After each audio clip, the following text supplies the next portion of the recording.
यात्रियों से भरी एक ट्रेन अपने गंतव्य के लिए निकलती है।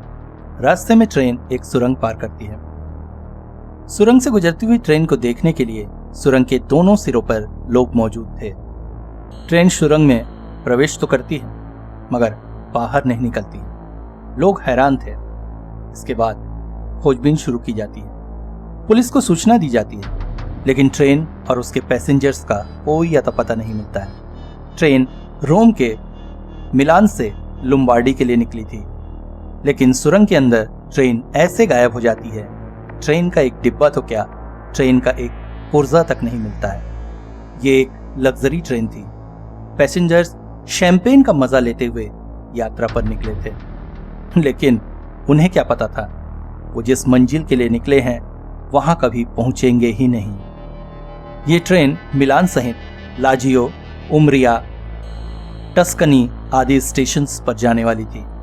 इस ट्रेन को जेनेटी कंपनी ने डिजाइन किया था, जिससे इसे जेनेटी ट्रेन भी कहा जाता था, मगर अब इसे जेनेटी घोस्ट ट्रेन के नाम से जाना जाता है।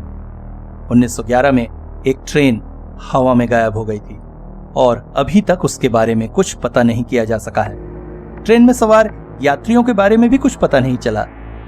ट्रेन रोम के मिलान से निकलकर एमिलिया रोमाग्ना स्टेशन होते हुए लुम्बार्डी की तरफ पहुंच रही थी। उस दौरान जेनेटी रेलवे कंपनी ने एक खास विज्ञापन निकाला था। उन्होंने इस ट्रेन के लिए नए लग्जरी डिब्बे बनाए थे। कंपनी ने विज्ञापन के द्वारा लोगों को लग्जरी कंपार्टमेंट में यात्रा करने के आनंद लेने के लिए आमंत्रित किया था। ऐसे में जिसने भी इस ट्रेन के बारे में सुना वह इसे देखने या फिर इसमें बैठने के लिए उत्साहित हो गया। लोग ट्रेन की एक झलक पाने के लिए उतावले हुए जा रहे थे।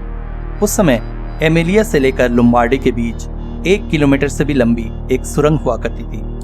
उस दौरान की दुनिया की यह सबसे लंबी सुरंगों में से एक थी, जिसे पहाड़ को काट कर बनाया गया था। ट्रेन को देखने के लिए लोग इसी सुरंग के दोनों सिरों में मौजूद थे। वो ट्रेन की एक झलक मात्र पाना चाहते थे, लेकिन उन्हें क्या मालूम था वो एक अजीब घटना के गवाह बनने जा रहे हैं। जेनेटी ने 100 पैसेंजर्स चुने थे जो सभी अच्छे घरानों से ताल्लुक रखते थे। ट्रेन में 6 स्टाफ भी मौजूद था। मिलान से ट्रेन ने अपनी यात्रा की शुरुआत की और इटली के खूबसूरत दृश्यों के बीच से होकर गुजर रही थी। लोग शैंपेन के साथ अपनी यात्रा का आनंद ले रहे थे। सब कुछ अच्छा चल रहा था। ट्रेन सुरंग के अंदर घुसने वाली थी। इस सिरे पर लोग ट्रेन को देखने के लिए खड़े थे। उनकी आंखों के सामने ट्रेन सुरंग में घुसी। दूसरे सिरे पर खड़े लोग ट्रेन का बस इंतजार करते रह गए। कुछ समय इंतजार करने के बाद लोगों ने पुलिस को बुलाया और जब वो सुरंग के अंदर जाते हैं तो उस समय केवल 2 पैसेंजर वहां पर पड़े हुए मिलते हैं, पर इनकी दिमागी हालत बिल्कुल ठीक नहीं थी। इन दोनों में से एक पैसेंजर ने तो कभी भी कुछ बोला ही नहीं, पर दूसरे ने जो जानकारी दी उसने एक रहस्य बनाकर रख दिया। उसने बताया कि ट्रेन के सुरंग में घुसते ही एक अजीब सी आवाज सुनाई दी थी और फिर सफेद धुंध छा गई थी। ऐसा लगा जैसे कि हवा ने ट्रेन को अपने अंदर समेट लिया है।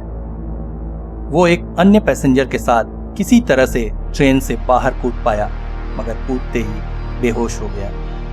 इसके बाद किसी के बारे में कुछ पता नहीं चला और रेलवे ने इस सुरंग को बंद कर दिया। कई सालों तक इसके बारे में रिसर्च चलती रही, लेकिन कुछ भी पता नहीं चला।